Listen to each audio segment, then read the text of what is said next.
Step 5. Sharing. You can upload your cell film to YouTube using your personal Gmail account. Include a title and description for your cell film.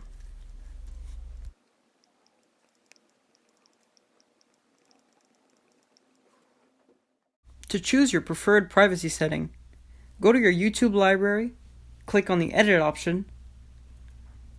Do you want your cell film to be public so everyone can see it? Or do you want to keep your video more private?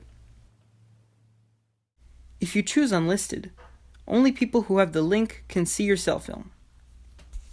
If you choose Public, you may want to disable the comments to avoid trolls.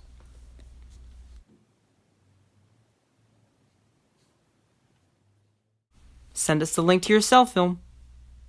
At the same time, please send your media release form. Your cell film is your creative work. We want to know how you would like your cell film to be shared, or not.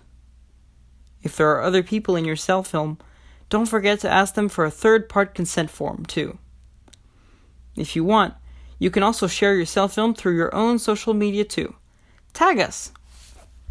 In the next and last step, we will talk about what we can learn together by discussing cell films that are made as part of a research project.